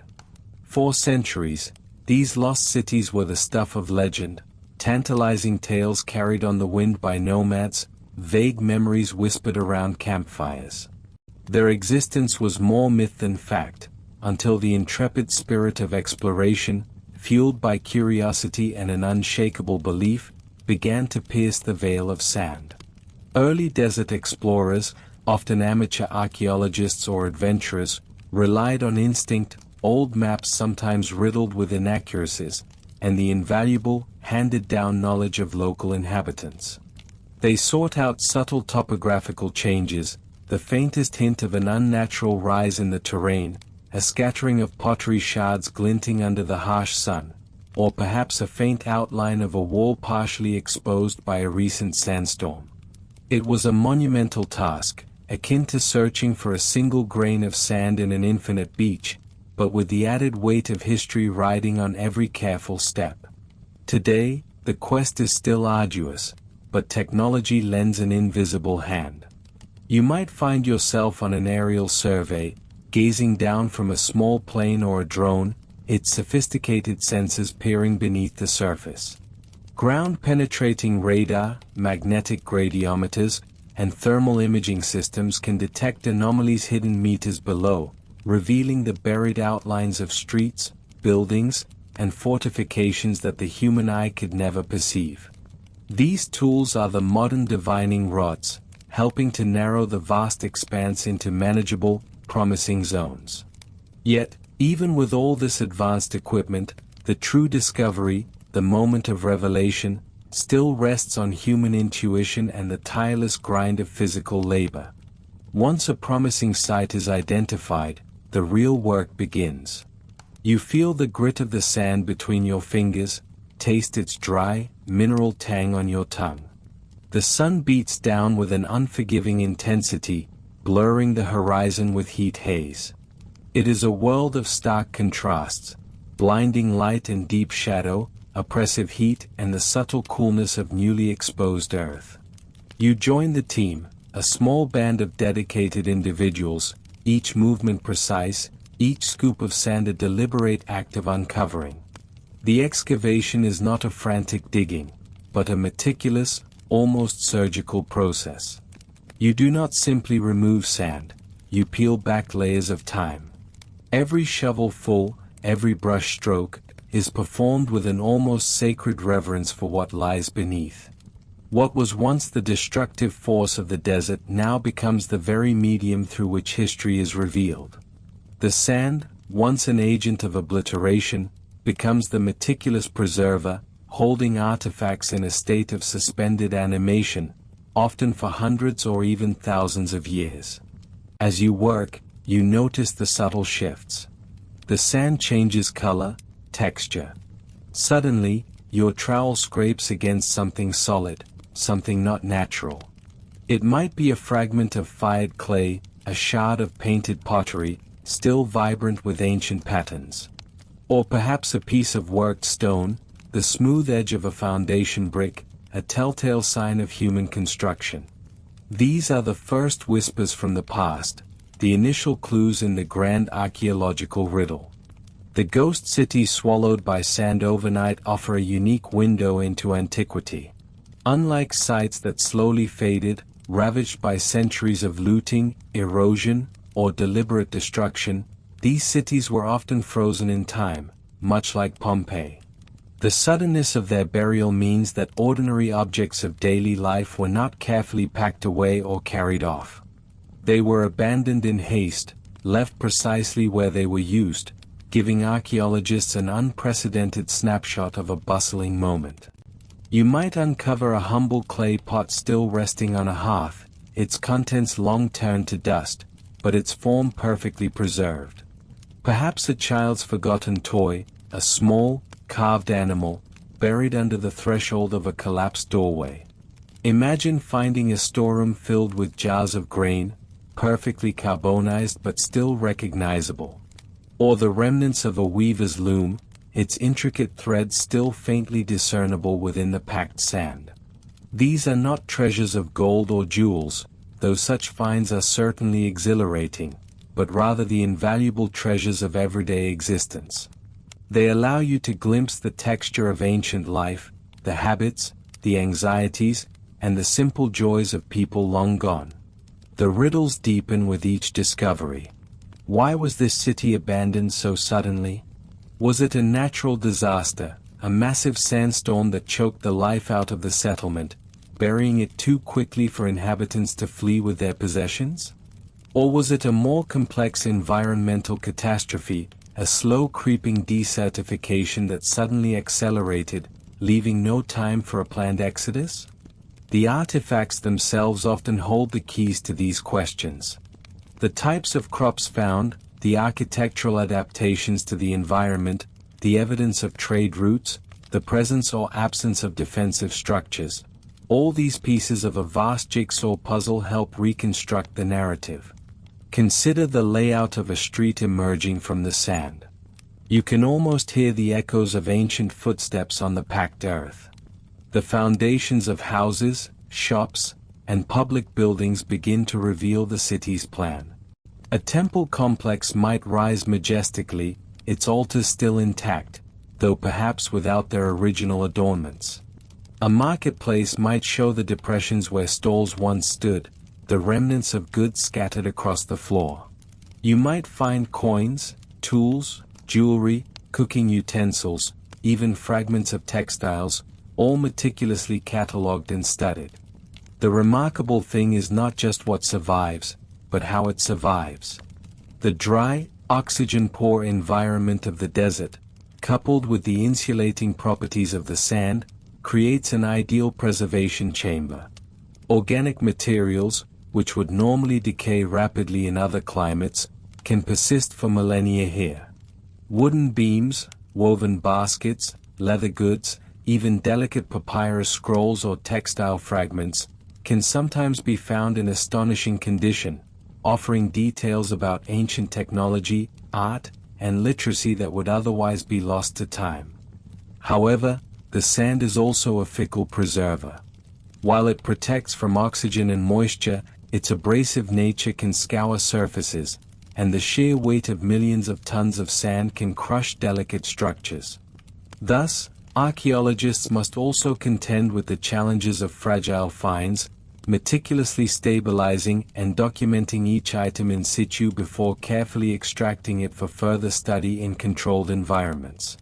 As you continue to excavate, the ghost city slowly sheds its shroud of sand, layer by painstaking layer. It is a slow, meditative dance between man and earth, a conversation across millennia. Each uncovered object, each revealed wall, poses new questions and offers new insights, pushing the boundaries of what we understand about ancient civilizations and their complex relationship with their environment. The work is never truly finished, for even after a site is fully excavated, the interpretation and reinterpretation of its findings continue, evolving with new theories and technologies. The ghost cities of the desert are not merely ruins, they are grand archaeological riddles, waiting for your patient gaze, your gentle touch, and your inquisitive mind to decipher their long-held secrets. They whisper tales of forgotten people, lost empires, and the enduring power of nature to both destroy and preserve. You are not just unearthing buildings, you are bringing entire worlds back into the light, giving voice to the silent. You stand amidst these resurrected structures, dust clinging to your boots, and a profound question inevitably rises. How could entire civilizations vanish so completely, so swiftly, beneath mountains of sand? For the people who witness these changes, for those who lived near the encroaching dunes or heard the whispered tales from generations past, the answers were often born of awe and fear, rooted in the realm of the divine or the deeply mystical. Imagine yourself living in such a time. You would watch the horizon daily, seeing the subtle creep, then the inexorable march of the golden tide. Your fertile fields, once providing abundant harvests, begin to choke under the grains. Your irrigation canals, the lifeblood of your community, slowly fill and become impassable. Houses, once vibrant with family life, are swallowed room by room, then roof by roof. The wind, once a gentle whisper, becomes a roaring antagonist, a sculptor of desolation. What would you conclude? Without the sophisticated understanding of meteorology, geology, or climatology that we possess today, how would you rationalize such a devastating, overwhelming force? It is no wonder that the ancients often turned to the heavens for explanation. They spoke of divine wrath, of cities cursed for their hubris or their transgressions against powerful deities. Legends abound of gods angered by human impiety, unleashing the desert as a terrible punishment. Perhaps a king offended a sky god, or a community strayed from ancient customs. The sand became not merely an environmental phenomenon, but a physical manifestation of a celestial judgment, a permanent scar upon the land left by an offended deity. You would hear tales of entire populations fleeing in terror, believing their very existence had been deemed unworthy, that the earth itself was turning against them under divine command. The desert was not just a place, it was an active agent of punishment, its shifting dunes the restless fingers of an angry god.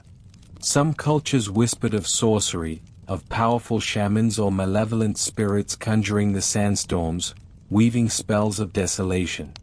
They believed rival tribes or vengeful individuals could harness dark magic to call forth the winds and the choking dust, burying their enemies and their settlements under an inescapable blanket of grit. You might participate in elaborate rituals, offering sacrifices, chanting incantations, desperately trying to appease these unseen forces or counter the dark arts that you believed were consuming your world. The fear was palpable, a constant companion to the rustling of the wind and the sight of distant sand plumes. This was a world where cause and effect were often hidden, where the inexplicable became the supernatural. The desert, in these narratives, was not just a natural feature, but a living, malevolent entity, an active participant in human affairs, capable of vengeance and destruction on an unimaginable scale. As centuries turned into millennia, and as human understanding slowly began to shed some of its purely supernatural interpretations, the explanations for these vanished cities started to shift, though often remaining within the realm of moralizing tales or broad, unproven hypotheses. You might have heard scholars in later eras debate the decline of great empires, attributing their downfall to moral decay, military weakness, or economic collapse, with the encroaching desert merely a grim backdrop to their inevitable demise. The sand was still seen as a powerful force, but perhaps less a direct divine hand, and more a natural consequence or a silent witness to human failure. Yet, the precise mechanisms, the scientific how, remained largely elusive, buried as deeply as the cities themselves. Today, with the powerful tools of modern science at our disposal, your understanding of these ancient environmental catastrophes is far more nuanced, though no less awe-inspiring. We speak not of curses or angry gods, but of complex geological processes, shifts in global climate, and the delicate, often precarious balance between human activity and the natural world. One of the most profound revelations stems from the study of ancient climates. You must understand that the Sahara, for example, has not always been the vast, arid expanse we know today. Thousands of years ago, what is now parched desert was a vibrant, fertile landscape, teeming with wildlife, dotted with lakes, rivers, and lush grasslands. Imagine a savanna stretching for hundreds of miles, where giraffes grazed and hippopotamuses wallowed in cool waters. The people who lived there thrived, building sophisticated societies in what seems to us an impossibly green Sahara. But then, the climate began to change. These were not sudden, catastrophic shifts, but rather gradual, relentless transformations spanning centuries. You can envision a slow drying, an annual lessening of rainfall, imperceptible over a single lifetime, but devastating across generations. The great monsoon systems that once brought life-giving moisture began to shift their patterns, moving further south, leaving vast regions progressively drier. The lakes began to shrink, their shores receding year after year. Rivers dwindled to mere trickles, then disappeared entirely, leaving behind only the ghost of their ancient beds. The grasslands withered, giving way to hardy shrubs, then eventually to barren earth, vulnerable to the wind. This process is known as desertification, and it is a powerful force of nature, often exacerbated by human hands. As the land became drier, people clung to dwindling water sources. They may have overgrazed their livestock, stripping the remaining vegetation that held the soil in place. They might have cut down forests for fuel and building materials, further exposing the fragile topsoil to the relentless sun and wind. You can picture the dust storms becoming more frequent, more intense, carrying away the precious fertile earth that had taken millennia to form. This loss of vegetation creates a feedback loop. Less plant cover means more exposed soil, which heats up faster, leading to less rainfall, and thus even less vegetation. A vicious cycle of desiccation. And then, the sand. The desert, always a presence on the periphery, began its inexorable march. Driven by prevailing winds, vast quantities of sand, freed from the binding roots of plants, began to mobilize. These are not just gentle breezes, these are persistent, powerful winds, capable of moving entire dunes. You can visualize colossal waves of sand, hundreds of feet high, rolling across the landscape like a slow-motion ocean. These dunes, sometimes advancing by several feet a year, are unstoppable. They climb over obstacles, burying trees, then homes, then entire settlements. The idea of a city being swallowed overnight is often an exaggeration born of human perception and oral tradition. While a particularly violent sandstorm might render a dwelling uninhabitable and swiftly cover it, the complete burial of an entire city is usually a process that unfolded over decades, sometimes centuries. Yet, for those living through it, seeing their world consumed by the advancing sand, it must have felt as if the very ground beneath their feet was being erased in a single, terrifying instant. The speed of the encroaching desert, relative to a human lifespan, can certainly feel sudden, even apocalyptic. You might go to sleep in a bustling town and wake to find your street partially submerged, your doorway blocked by a new mound of sand. The feeling of helplessness against such a relentless, overwhelming force would have been profound.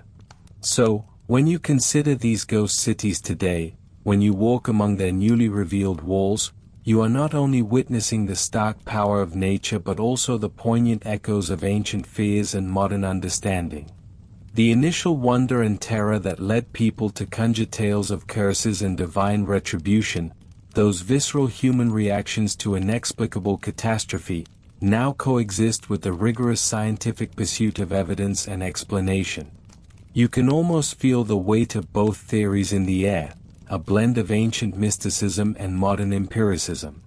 The sand, once seen as an instrument of divine vengeance, is now understood as a complex geological agent, shaped by atmospheric forces and millennia of climatic shifts.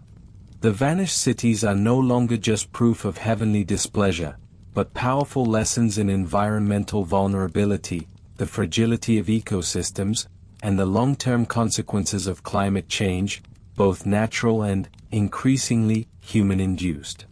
You are not just observing ruins, you are seeing the physical manifestation of Earth's dynamic history, a history that speaks volumes about resilience, adaptation, and ultimately, the unforgiving power of a changing world. And as you sift through these grains of sand, you are sifting through the layers of time, of belief, and of scientific discovery, searching for the truth that lies beneath. Each grain holds a story, a fragment of the past, waiting for your interpretation. You kneel now, feeling the cool, surprisingly firm ground beneath your hands, no longer merely observing the vastness of the desert, but actively engaging with its hidden depths. The wind, which sculpted dunes above, now whispers across the very soil you are about to disturb. Your gaze shifts from the infinite horizon to the intimate space of an archaeological trench, a carefully excavated window into a forgotten world. This is where the abstract notion of stories in the sand becomes tangible. This is where hypotheses are tested, and where the human past, in all its fragile detail, begins to emerge. Imagine the sound, the rhythmic scrape of a trowel against hardened earth, a soft rustle as brushes delicately sweep away centuries of accumulated dust. You might hear the quiet murmur of archaeologists, their voices low, reverent, as they unearth a new clue. There is a palpable tension in the air, a mixture of scientific rigor and an almost spiritual awe. You are not just digging, you are peeling back the skin of time itself. And then, it appears. A shard of pottery, perhaps, its surface still bearing the faint imprint of a finger, a design long faded but hinting at its original vibrancy. It is not just a piece of broken clay, it is a direct line to someone who lived here, whose hands shaped it, whose lips perhaps drank from it. This is the magic of the artifact. It transforms an abstract historical narrative into a deeply personal one. As you look closer, you see patterns emerge. One fragment leads to another, then another, until the outline of a vessel begins to take shape in your mind's eye. Maybe it is a storage jar, once filled with grain or water, essential provisions for daily survival in this harsh environment. Or perhaps it is a delicate bowl, used for serving food during a family meal, a small piece of domestic tranquility preserved by the very forces that erased its home. Each chip, each crack, tells a story of use, of repair, of eventual breakage. The artifacts are not limited to pottery. Deeper still, or perhaps just beneath a thin layer of sand in another section, you might uncover tools.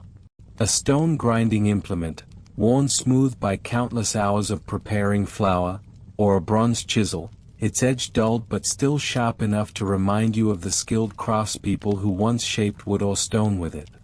These are the instruments of labor, the extensions of human ingenuity.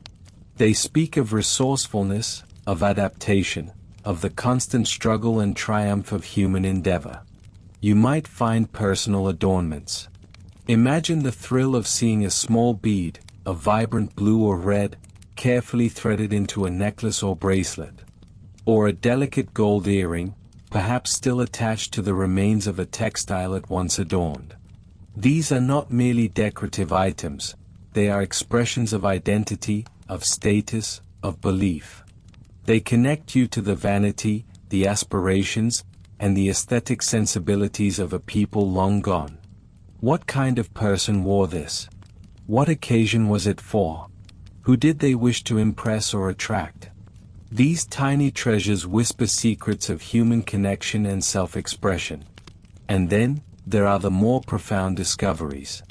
Imagine uncovering the remains of a marketplace. You can almost hear the echoes of bartering, the clamor of vendors, the footsteps of shoppers. There are weights and measures, indicating a bustling economy. Broken amphorae that once held olive oil or wine from distant lands, revealing trade routes that spanned continents. Coins, often found scattered, tell tales of economic exchange, of the wealth and influence that once flowed through these streets. These places were the beating heart of the city, vibrant hubs of human interaction, commerce, and culture. Move further into the excavated site, and you might encounter the remnants of a home. A domestic hearth, still stained with the soot of ancient fires, where families gathered for warmth and food. Storage pits filled with the carbonized remains of seeds or grains, revealing the agricultural practices that sustained the population. Even the layout of the rooms, the types of materials used for walls and floors, offer intimate glimpses into the daily rhythms of life. You can almost visualize children playing in the courtyards, meals being prepared, stories being told around the fire. Perhaps you find a shrine or a temple. Here, the artifacts shift in nature. Small figurines, votive offerings left for deities, tell you about the spiritual landscape of the city. Inscriptions on stone tablets or clay, painstakingly deciphered, reveal prayers, laws, or historical records. Incense burners, still carrying the faint scent of ancient resins, evoke the solemnity of rituals performed centuries ago. These are the places where meaning was made, where communities sought solace, guidance, and connection to something larger than themselves. They reveal the intricate web of beliefs that underpin the society, their hopes, their fears, and their understanding of the cosmos. The challenge of excavation in sand is immense. While sand can be a magnificent preserver, encasing objects and preventing decay by shielding them from oxygen and moisture, it can also be a brutal destroyer. Wind erosion can abrade surfaces, leaving ghostly traces of once intricate details. The sheer volume and movement of sand can crush delicate structures, twisting and fracturing artifacts as it engulfs them. Yet, it is this very struggle against the elements that makes each discovery so profoundly significant. The fragility of these finds underscores the preciousness of the past. These unearthed objects do more than just exist, they speak.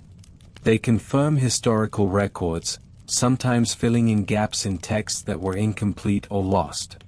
More often, they challenge preconceived notions, forcing historians and archaeologists to rewrite chapters of the past. Perhaps a city thought to be a small trading post reveals evidence of sophisticated metalwork or advanced water management systems, suggesting a much higher level of societal development. Or perhaps artifacts from a supposedly homogeneous culture show unexpected influences from distant civilizations, indicating broader networks of trade and cultural exchange than previously imagined. Modern technology plays a crucial role in bringing these secrets to light. Ground-penetrating radar allows teams to map subsurface structures without disturbing the delicate layers above. Drones provide aerial perspectives, helping to identify potential sites and understand the broader urban plan. Advanced imaging techniques can reveal faded texts or intricate designs on artifacts that are invisible to the naked eye. This fusion of ancient mysteries and cutting-edge science creates an extraordinary synergy, accelerating our understanding of these lost worlds. Once unearthed, these treasures require immense care. The delicate process of conservation begins immediately, protecting them from further degradation once exposed to the air. Each artifact is meticulously cleaned, documented, catalogued, and then often stabilized to ensure its survival for future generations. They are taken from the silence of the desert floor to the controlled environments of laboratories and museums, where they continue to tell their stories, providing invaluable insights into human history, ingenuity, and resilience. You stand amidst these remnants, surrounded by the physical echoes of lives lived centuries ago. A small clay lamp, blackened by soot, suggests evenings spent in quiet conversation or diligent work. A child's toy, simple and worn, evokes the universal joy of play. A broken statue of a deity, its face weathered, speaks of faith and devotion. Each object is a direct testament to the human experience, a bridge spanning the vast chasm of time. These are not just mute objects, they are storytellers.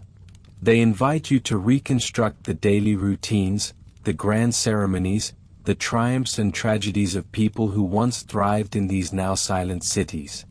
They offer a tangible connection to the ingenuity, the artistry, and the enduring spirit of humanity. As the sun sets, casting long shadows across the excavated trenches, you understand that the work here is never truly finished. Each artifact discovered poses new questions, sparking new research, inviting new interpretations. The sand may have swallowed these cities, but it also preserved their legacy, a legacy slowly, painstakingly, being brought back to light, one precious piece at a time. The secrets beneath the surface are not merely historical facts. They are profound reminders of our shared human journey, echoing across the millennia, waiting for you to listen. They are a testament to the enduring power of discovery, and the timeless fascination with understanding who we were, and by extension, who we are. The dust of ages settles, but the stories continue to resonate, carried on the desert wind, and held firmly in the palm of your hand. The dust of ages settles, but the stories continue to resonate, carried on the desert wind, and held firmly in the palm of your hand. Yet, this tangible connection, this fleeting touch with history, is often precariously balanced. The very act of unearthing these ancient desert cities, preserved for millennia by the shifting sands, begins a new and urgent chapter. You see, the desert, a patient preserver for so long, now transforms into a formidable adversary. Once exposed, these treasures face a relentless race against time. You stand at the edge of an excavated trench, the sun beating down, mirroring the intensity of the work unfolding around you. The air hums not just with the heat, but with a palpable urgency. For every shard of pottery brought to light, for every wall painstakingly revealed, the clock ticks louder. The elements, held at bay for centuries, rush in to reclaim what was theirs. Wind, carrying abrasive sand, gnaws at exposed surfaces. Fluctuations in temperature, the brutal daytime heat giving way to the cold desert nights, cause expansion and contraction, weakening structures that stood solid for thousands of years. Rain, though rare, can be devastating, eroding delicate mud brick and dissolving ancient plaster. This is the grim reality of archaeological salvage, a high-stakes endeavor where the past fights for its very survival in the present. It is a battle waged not just against nature, but sometimes against human forces as well. Rapid development, agricultural expansion, even illicit looting, can threaten sites long before archaeologists have a chance to even assess their value. You hear the stories from the teams, their voices tinged with a blend of frustration and fierce determination. They recount instances where a historical site, known only from ancient texts, was confirmed through satellite imagery, only for a development project to break ground just weeks later. The scramble to extract as much information as possible, to save what can be saved, becomes a desperate, almost heroic, undertaking. Imagine the scene, a vast expanse of desert, broken only by the shimmering heat haze. Then, a sudden, stark realization. An ancient city, once thriving, now vulnerable. You see the archaeologists, not just as scientists, but as custodians, as protectors. Their work is meticulous, yes, but also incredibly fast-paced, a delicate dance between precision and urgency. They cannot simply dig at leisure. They must assess, prioritize, and act with extraordinary efficiency. The tools of this trade are both ancient and cutting-edge. You watch as a team uses tiny brushes and trowels, moving grains of sand with surgeon-like care, revealing a mosaic floor. Simultaneously, drones fly overhead, mapping the site in 3 dimensions, capturing an unparalleled level of detail that would take months to record by hand.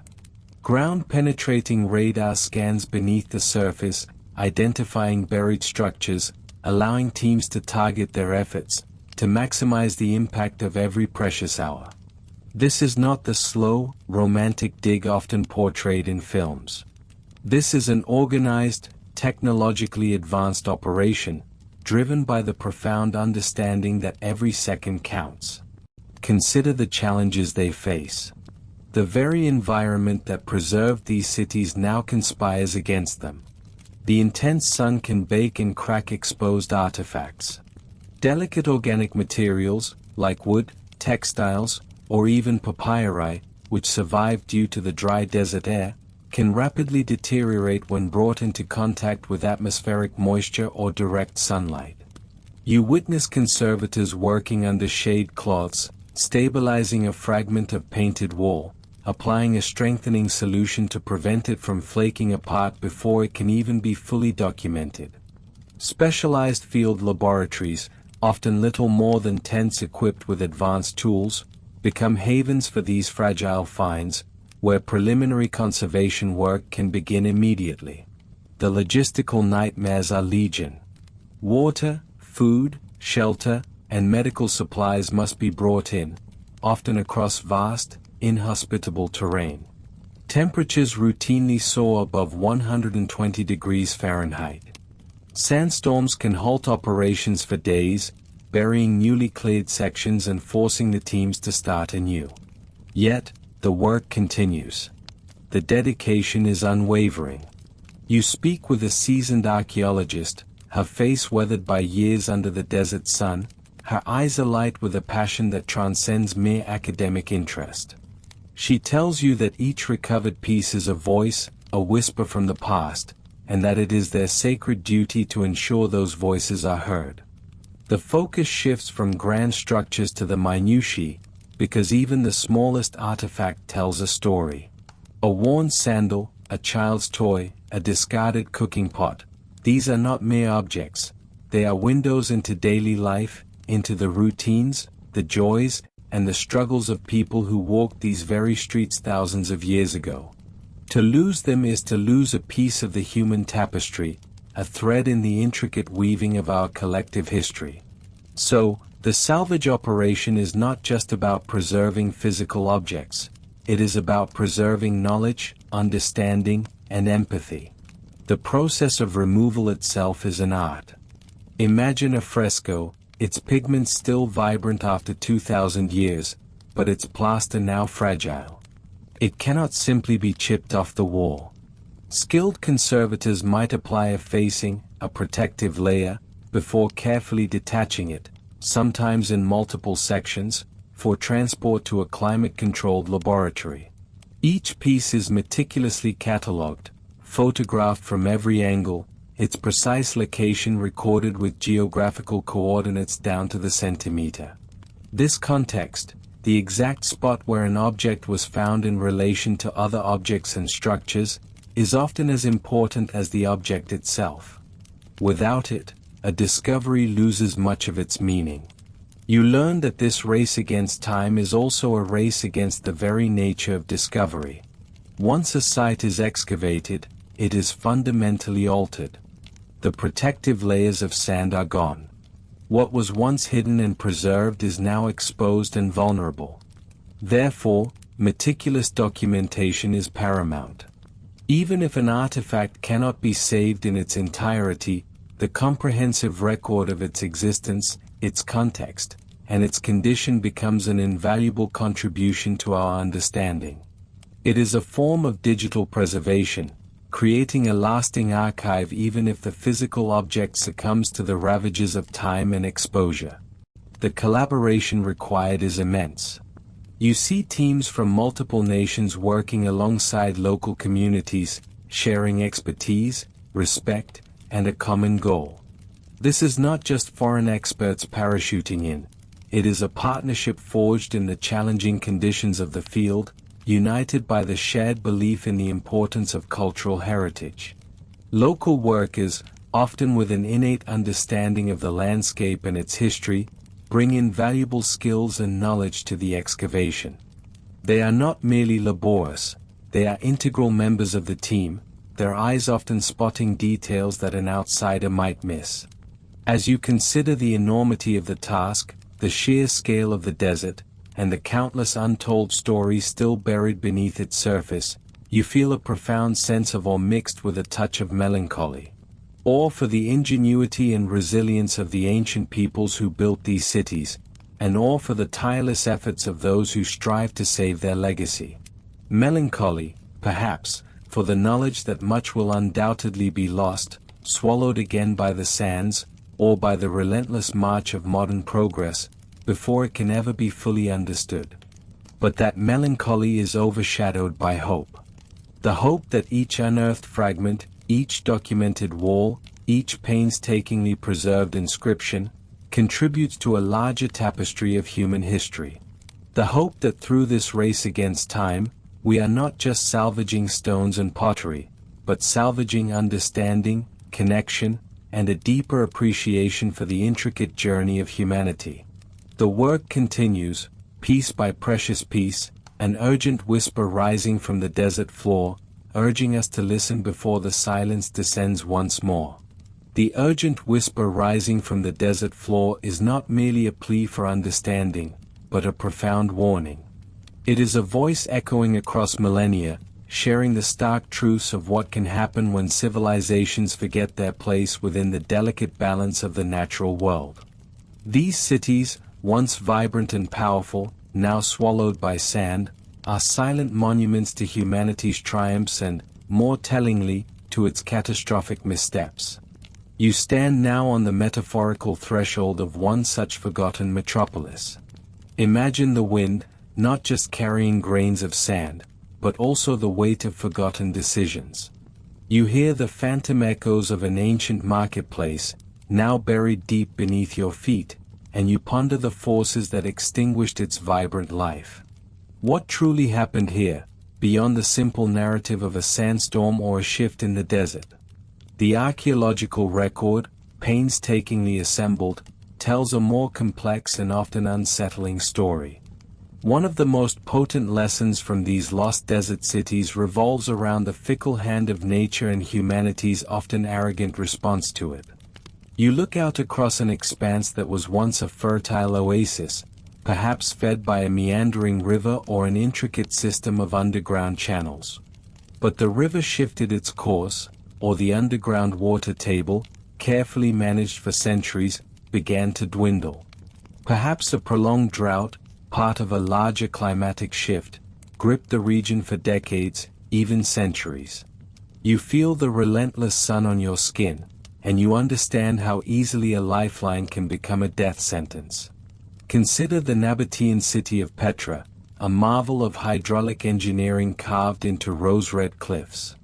Its inhabitants mastered water collection and storage in an arid environment, enabling a thriving civilization for hundreds of years.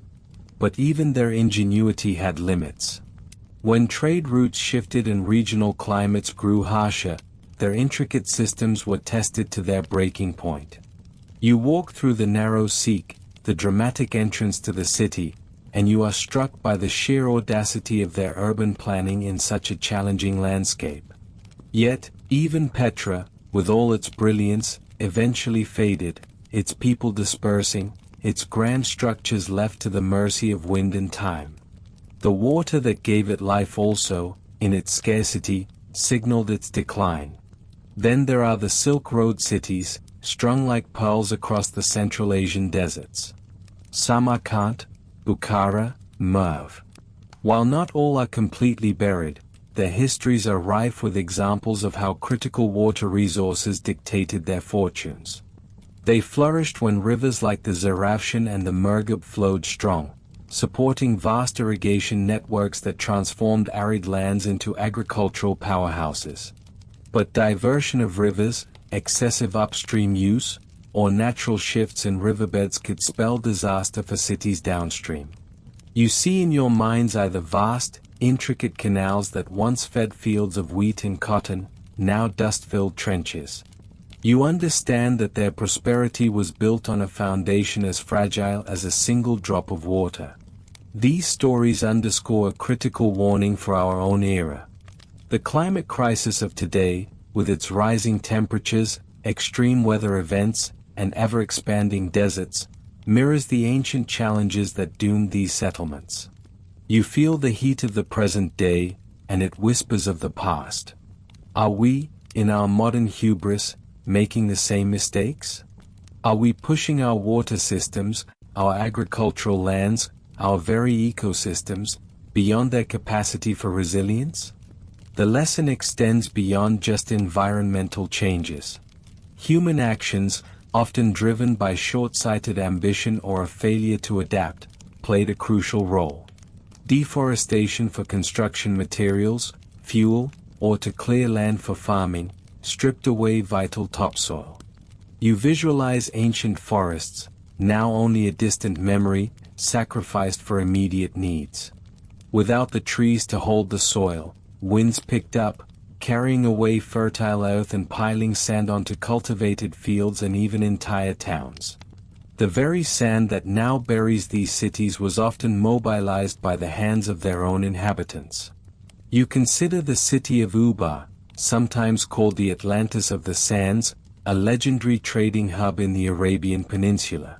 Its eventual disappearance is largely attributed to the collapse of its unique natural water source, a massive limestone cavern, perhaps due to over-extraction or a natural geological shift. It also faced shifts in trade routes, as sea travel became more dominant than overland caravans. This dual assault, environmental and economic, proved insurmountable. You imagine the merchants, once bustling with trade, now packing their bags, leaving behind an increasingly desolate settlement. What does this tell us about our own globalized economy and its reliance on finite resources and shifting trade patterns? You reflect on the vulnerability of single-industry towns, of nations overly dependent on specific resources, or supply chains that can be disrupted by a single event, natural or man-made. The desert cities offer a chilling precedent for the fragility of interconnected systems. The people of these buried cities were not fools. They were ingenious, resourceful, and often deeply connected to their environment. Yet, their strategies, brilliant for one epoch, became inadequate for the next.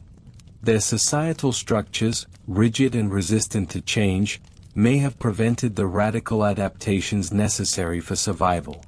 You consider the weight of tradition, of established power structures, of deeply ingrained practices. How difficult it must have been to abandon centuries-old ways when the very ground beneath their feet was shifting. This gives you pause to reflect on our own societies. Are we, too, trapped by outdated paradigms, by political inertia, by an unwillingness to make difficult choices for long-term sustainability? Are we prioritizing short-term economic gains over the health of the planet and the well-being of future generations? The sands of time spare no one.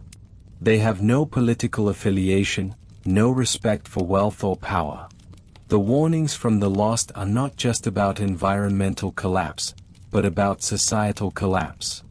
When resources dwindle, when the environment degrades, social tensions rise. Conflict over water, food, and arable land would have become inevitable. You imagine the growing desperation, the breakdown of order, the slow unraveling of a once cohesive community. Migration away from the dying city would have been a final, heartbreaking act of survival. These desert cities, now silent beneath the dunes, scream a powerful message. They remind us that civilizations are not eternal. They are fragile constructs, utterly dependent on the health of their environment and the wisdom of their leaders and citizens. They remind us that ingenuity, while vital, is not enough if it is not coupled with foresight, adaptability, and a profound respect for the Earth's carrying capacity. As you look upon the vast, empty landscapes where these empires once thrived, you are presented with a choice. Will we listen to these ancient voices, these geological historians, these silent prophets of what can befall us? Or will we, too, allow the sands of our own making, the sands of ignorance, of greed, of inaction, to slowly, inexorably, swallow our achievements, our cities, and ultimately, our future? The desert does not forget. It preserves its lessons with a brutal honesty. You stand here, a witness across time, to the fate of those who did not listen. The heat of the sun on your face, the gritty dust on your tongue, are tangible reminders of the immense power of nature, and the ultimate responsibility we bear to live in harmony with it. The ghost cities whisper their warnings, and it is up to us, now, to heed them, before our own vibrant metropolises become the next lessons learned, buried beneath the ceaseless, indifferent march of time and sand.